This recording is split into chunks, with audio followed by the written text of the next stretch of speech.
नमस्कार प्यारे विद्यार्थियों, कौटिल्य क्लासेज में आपका हार्दिक स्वागत है, आपका हार्दिक अभिनंदन है। आज हम एक बहुत जरूरी विषय पर बात कर रहे हैं और वो विषय है कि इलेक्ट्रीशियन थ्योरी को कैसे पढ़ें। क्योंकि अभी जो आगामी एग्जाम है बीएचपीएसएल, एलपी लोको पायलट के और एनवीएस के, यूपी मेट्रो के, जूनियर आईटीआई इंस्ट्रक्टर के, तो इन सभी के जो एग्जाम है और उसमें सभी एग्जाम में जितने नाम मैंने बोले हैं इन सभी में इलेक्ट्रीशियन मुख्य भूमिका में। और विद्यार्थियों के, बहुत सारे विद्यार्थियों के साथ ऐसा केस है कि उनको इलेक्ट्रीशियन पढ़ने में दिक्कत आ रही है, क्योंकि यहाँ तो उनको आईटीआई किए हुए काफ़ी टाइम हो गया है, या वो आईटीआई कॉलेज में रेगुलर गए नहीं है, या वो गए हैं तो उन्होंने पूरा अध्ययन किया नहीं है, या उन्होंने करवाया नहीं गया। जैसा भी है, इस सब्जेक्ट से उनकी दूरी, फासला बहुत ज़्यादा है और मेरा काम है ये फासला कम किया जाए और आपको इलेक्ट्रीशियन ट्रेड है जो बेहतरीन तरीके से समझ में आ जाए, बेहतरीन तरीके से इसको सीख लें। तो इसके कुछ मैं तरीके बता रहा हूं, उस तरीके को ध्यान रखना ताकि आपको इलेक्ट्रीशियन थोड़ा आसानी से हो जाए।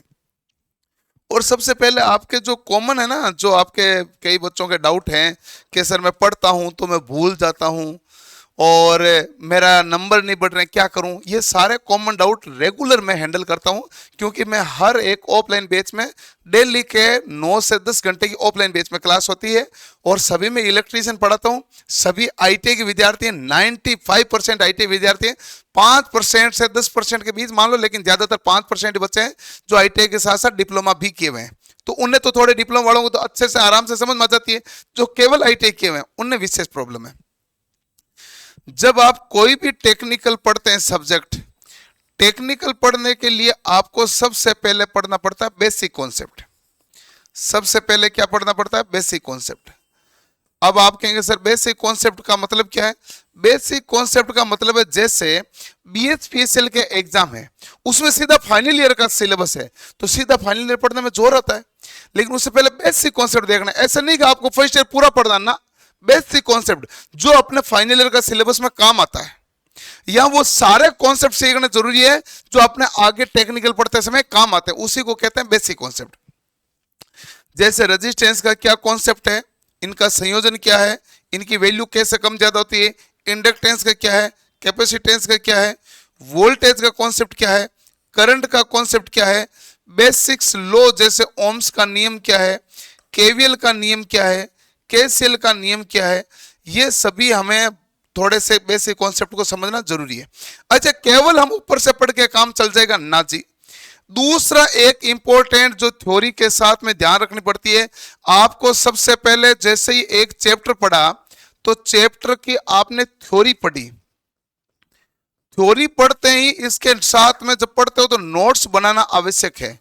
यदि नोट्स नहीं बना रहे हैं तो आपको टेक्निकल सीखने में ज्यादा समय लगेगा, तो नोट्स बनाना जरूरी है। हम खुद आपको पीडीएफ में देते हैं, इसका मतलब ये नहीं है कि बिना नोट्स बनाए आपको टेक्निकल अच्छा हो जाता, नहीं होता है। टेक्निकल हो चाहे साइंस बैकग्राउंड हो, जैसे कोई आईआईटी की तैयारी कर रहा है जेई की, और कोई नीट की तैयारी कर रहा है, कोई जूनियर इंजीनियर की तैयारी कर रहा है, या फिर लोको पायलट की तैयारी कर रहे हैं, बीएचपीएसएल की तैयारी कर रहा है, टेक्निकल कोई भी सब्जेक्ट पढ़ते हो तो नोट्स आपको बनाना पड़ेगा, खुद के हाथ से बनाना पड़ेगा। जैसे क्लासरूम पढ़ाया जा रहा है, मैं आपको क्लासरूम पढ़ाता हूं तो सारा बोर्ड पे लिखता हूं, साथ के साथ आप लिखा करें, साथ के साथ आप समझा करें, इसमें किसी भी प्रकार का किंतु परंतु नहीं रखा करें। तो नोट्स बनाना जरूरी है। आपने नोट्स बना लिया, फिर एक बार नोट्स को रिवाइज करो, एक बार फिर क्या करोगे भाई, जो चैप्टर है उस चैप्टर का रिवीजन करो। जब आप चैप्टर का रिवीजन करेंगे तो अब आपको चैप्टर थोड़ा सा इजी लगेगा। चलो, जैसे ही चैप्टर आपने पढ़ा, आपने उसके नोट्स बनाए, आपने समझा और फिर उसको आपने रिवीजन किया तो थोड़ा सा आपको इजी लगा, अच्छा आपको थोड़ा समझ में भी आने लगा। हाँ, लेकिन अब इसमें लेवल टाइम पे ही जल्दी लाना है, क्योंकि इस पहले चैप्टर को पढ़ते ही सीधा ही दूसरा चैप्टर तुरंत पढ़ोगे तो दूसरा चैप्टर भी समझ में आ ही जाएगा, तीसरा भी पढ़ोगे तो तीसरा पढ़ता पढ़ता आपको लगेगा मैं पहला भूल रहा हूं, क्योंकि पहला चैप्टर हमने पढ़ा तो है, प्रैक्टिस नहीं की है। तो दूसरा कॉन्सेप्ट हमारा यह आता है कि आपको जैसे चैप्टर पूरा हुआ, चैप्टर की थ्योरी पूरी होने के बाद में इसकी प्रैक्टिस करनी जरूरी है। थ्योरी के बाद में क्या करोगे भाई, तो आप कहेंगे सर थ्योरी के बाद में हम करेंगे प्रैक्टिस। ठीक है, प्रैक्टिस के लिए क्या होता है, प्रैक्टिस के लिए आपके पास प्रीवियस ईयर के क्वेश्चन होने चाहिए, और प्रीवियस ईयर के क्वेश्चन की जो बुक है वो इलेक्ट्रीशियन ट्रेड की रामबाण बुक आती है, उससे कर लो, या फिर आपके पास कोई बुक है तो वो ले लो। सबसे बेस्ट तो यही है, इलेक्ट्रीशियन ट्रेड रामबाण। और रामबाण का तीसरा वर्जन जारी हो चुका, तो 3.0 से कर लीजिए। इसमें 11,500 सवालों का निचोड़ है और सारे ITI के एग्जाम में आए हुआ है, उन सभी का सार है। तो इससे हम आपको क्या हुआ, जैसे आपने पहला चैप्टर पढ़ा, पहले चैप्टर की प्रैक्टिस के लिए सवाल किए, प्रीवियस ईयर के क्वेश्चन किए। मान लो कि क्वेश्चन थे 50 और आपसे हुए हैं 42 क्वेश्चन, या मैं मान लेता हूं 40 हुए, मैं मान लेता हूं 50 में से 40 हुए, तो कितने सवाल नहीं हुए? 10 क्वेश्चन। 10 क्वेश्चन आपको आ नहीं रहे थे, जो क्वेश्चन नहीं आ रहे थे उसके ऊपर स्टार बना लो, जो क्वेश्चन नहीं आ रहे उसके ऊपर स्टार बना लो, क्योंकि जो 40 सवाल तो वो है जो थ्योरी पढ़ते ही हो गया है। इसका मतलब ये तो थ्योरी से पूरा कवर ही है, कोई टेंशन लेने की जरूरत नहीं है। अब टेंशन तो इन 10 सवाल के लेने जो हमसे हुए नहीं है और होने चाहिए। हम तो ये चाहते ना, चैप्टर पूरा पढ़ा है तो सवाल भी तो पूरे होने चाहिए। तो इन 10 सवाल को लेना सीरियस, इसलिए लगा लो स्टार मार्क। और फिर इन 10 सवाल में आप देखो, आपके नोट्स के साथ मिलान करके ऐसे इसमें क्या है सवाल में जो आपसे नहीं हुआ है, कोई कमी रह गई है तो उसको सुधार करो। यदि कोई और त्रुटि है तो आप हमसे पूछो, डाउट सेशन के अंतर्गत सवाल पूछो, ताकि आपका लेवल बढ़े। और इन 2 सवालों पर प्रैक्टिस करने में आपको ये 10 सवाल है जो 1 घंटे के आसपास का समय लेंगे, क्योंकि यही 10 सवाल आपका चैप्टर पूरा फुल एंड फाइनल करेंगे, और इनको करने पर आपका चैप्टर हो गया क्लियर। जैसे चैप्टर क्लियर हुआ, अब आप पढ़ेंगे सेकंड चैप्टर, फिर उसका यही क्रम, फिर आप पढ़ेंगे तीसरा चैप्टर, फिर यही क्रम, फिर आपने पढ़ा चौथा क्रम, चौथा चैप्टर यही क्रम, फिर 5वां चैप्टर यही क्रम। 5 चैप्टर पढ़ लिए। अब 5वां चैप्टर पढ़ने के बाद में जो जो स्टार वाले सवाल है 5 के, अब वापस करो। 5 चैप्टरों को मिला के मान लो एक चैप्टर में 10 है, 5 चैप्टर मिला के कितने सवाल हो गए? 50 क्वेश्चन। इन 50 सवाल को वापस ट्राई करो। यदि अब हो रहे हैं तो 5 चैप्टर भी अच्छे हो गए हैं। अब 5 चैप्टर अच्छे हो गए तो आपका कॉन्फिडेंस बढ़ने लगेगा कि भाई देखो, मैंने थ्योरी पढ़ी, थ्योरी पढ़ने के बाद मैंने थ्योरी का रिवीजन किया, थ्योरी का रिवीजन करने के बाद मैंने सवाल किए, सवाल मेरे से हुए, जो डाउट वाले सवाल थे उनके 5 चैप्टरों के बाद मैंने एक साथ और किए, ये और हो रहे हैं, तो आपका कॉन्फिडेंस बिल्डअप होने लगेगा। जैसे ही कॉन्फिडेंस बिल्डअप होने लगे, इसका मतलब आप सही पटरी पे चल रहे हो, और अब आपको लगेगा टेक्निकल तो मैं सीख लूंगा, और मजबूती के साथ, दमदार तरीके के साथ, कोई तकलीफ नहीं आएगी। अच्छा, अब आपको थोड़े समय बाद ये नहीं लगे कि भाई साहब चैप्टर भूल तो नहीं जाए कहीं, इसलिए आपको इसके बाद में देना पड़ता है टेस्ट। क्या देना पड़ता है? टेस्ट। टेस्ट आपके पास 2-3 प्रकार से हम लेते हैं। एक तो हम टेस्ट लेते हैं चैप्टर वाइज, यानी कि जैसे आपने कोई चैप्टर पढ़ा है और उसकी प्रैक्टिस भी कर ली है, उसके बाद टेस्ट दो चैप्टर वाइज। फिर आपके 10 चैप्टरों को मिला के हम एक मॉड्यूल बनाते हैं, तो फिर आपको टेस्ट क्या देना पड़ेगा भाई? तो आप कहेंगे टेस्ट दोगे आप module wise. Module wise test दे दिया, उसके बाद आप टेस्ट दो फुल मॉक टेस्ट। और इस प्रकार का देखो, इंडिविजुअल जैसे मान लो 1 से लेकर 10 तक चैप्टर आपने पढ़े हैं, तो 1 से 10 तक सभी का टेस्ट आपने दे दिया। उसके बाद 10 चैप्टरों को मिला के टेस्ट दे रहे हो, और फुल मॉक टेस्ट तो कंप्लीट इलेक्ट्रीशियन थ्योरी पूरी आएगी। इलेक्ट्रीशियन थ्योरी क्या आएगी? पूरी आएगी। और ऐसे करोगे तब आपका लेवल बढ़ेगा। कि लेवल सर, एक तो सवाल का उत्तर अभी हुआ ही नहीं, कौन सा? कि टेस्ट में स्कोर कैसे बढ़ाएं।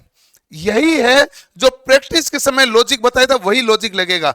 मान लो कि आपने दिया मॉड्यूल का टेस्ट, एक मॉड्यूल का टेस्ट दिया, मॉड्यूल में कितने चैप्टर हैं भाई? तो आप कहेंगे सर मॉड्यूल में, एक मॉड्यूल में 10 चैप्टर के सवाल पूछे गए, ठीक है, और 100 क्वेश्चन थे।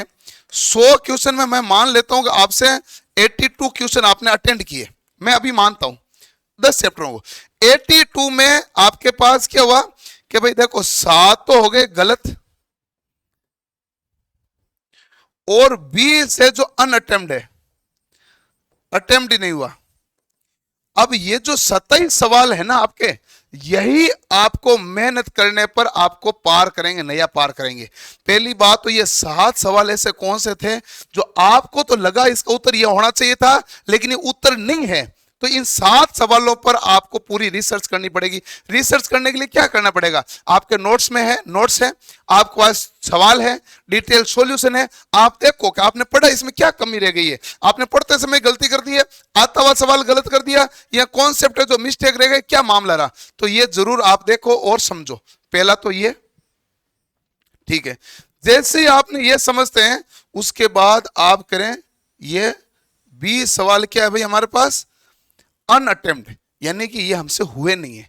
तो इन सवालों पर, इन 20 सवालों पर क्या करनी पड़ेगी, मेहनत करनी पड़ेगी। तो कुल मिला के आपने इन 27 सवाल मेहनत करोगे, और इस पर मेहनत करने पर 2 से 3 घंटे का टाइम लगेगा। और यदि मान लो ये टाइम आप देते हैं इन 27 सवाल को बहुत मजबूती के साथ, जैसे आप अगला टेस्ट दोगे, तो आपका पिछली बार तो देखो सही तो 75 हुआ था, अब की बार सही 78 होगा, फिर होगा आपके 82, फिर होगा 84, फिर होगा 85, फिर 86, फिर एक एक नंबर बढ़ता जाएगा। और लेवल ऐसे बढ़ता है। यदि आपने टेस्ट दे दिया, इतने नंबर आए, और इन सवालों पे कोई गौर ही नहीं किया कि ठीक है ये नहीं हुए, मैंने अगला टेस्ट दे दूं, तो लेवल थोड़ी सुधरा। लेवल तो तब सुधरा ना जो गलत हुए उसके ऊपर प्रैक्टिस हुई है, और जो नहीं हुए उसके ऊपर भी प्रैक्टिस हुई है, लेवल तभी सुधरता है। तो लेवल सुधारने के लिए आपको बेहतरीन प्रैक्टिस करने की जरूरत होती है, जो आप उसमें किसी भी प्रकार की कमी नहीं है। आपका इलेक्ट्रीशियन थ्योरी बीएसपीएसएल में टॉप के नंबर लाएंगे, जूनियर इंस्ट्रक्टर में टॉप के लाएंगे, लोको पायलट लाएंगे, और टेक्निकल का कोई भी एग्जाम हो आप सब में टॉप का नंबर लाएंगे। और एक सभी विद्यार्थियों को एक विशेष सूचना कि जिस बुक इलेक्ट्रीशियन थ्योरी और यूपीपीसीएल की जो कंप्यूटर की है, इस कॉम्बो को भी आप बहुत प्यार प्रेम दे रहे हैं। बहुत सारे विद्यार्थी हैं जो केवल इलेक्ट्रीशियन ट्रेड की किताब खरीद रहे हैं, और कुछ विद्यार्थी हैं जो यूपीपीसीएल की केवल कंप्यूटर की खरीद रहे हैं। तो हमारे जो ऐप के अंतर्गत कॉम्बो भी अवेलेबल है, इंडिविजुअल भी अवेलेबल है, और कॉम्बो के ऑफर जो है केवल आज के लिए, यानी आज होली का दिन है, और आज है जो दोनों बुक 450 रुपए में मिल रही है। इसके साथ ही जो विद्यार्थी लोको पायलट के हैं और टेक्नीशियन के हैं, उन विद्यार्थियों के लिए ये जो 4 बुकों का कॉम्बो ऑफर है, ये हमारे पास वैसे तो किताबें ये चारों 1300 रुपए में मिलती है, इनके साथ ये 2 किताबें अभी आज स्पेशल कॉम्बो ऑफर के साथ आपको 1100 रुपए में उपलब्ध है, और आप इसको परचेज कर सकते हैं। इन 4 बुक के साथ 2 बुक आपको फ्री मिलेगी। और एक और इंपॉर्टेंट, जिस किसी भी विद्यार्थी को इलेक्ट्रीशियन थ्योरी का पेड कोर्स चाहिए ऐप पर, तो कौटिल्य क्लासेज के ऐप डाउनलोड कर लो, और आज जितने भी प्रकार के कोर्सेज हैं, टेक्निकल के तो हमारे सारे कोर्सेज चलते हैं, हम टेक्निकली पढ़ाते हैं, बीएसपीएसएल के, एलपी के, टेक्नीशियन के, और जो यूपी मेट्रो के लिए, यूपीपीसीएल के लिए, या फिर जूनियर इंस्ट्रक्टर के लिए, इन सभी के बैच अवेलेबल है। और इन बैच के ऊपर जो ऑफर है वो आज अंतिम दिन है ऑफर का, रात को 12 बजे तक। तो ऑफर का आनंद लीजिएगा और बढ़िया पढ़ाई कीजिएगा। आपकी होली शुभ हो, शानदार हो, मस्त हो, और ये होली आपके जीवन में बहुत नए नए रंग और उमंग लेके आए।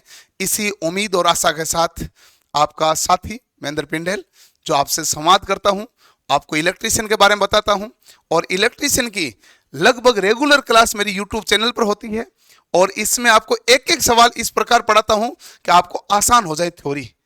तो मिलते हैं अगले सेशन के साथ, और आपको होली की एक बार फिर से ढेरों शुभकामनाएं। धन्यवाद, थैंक यू।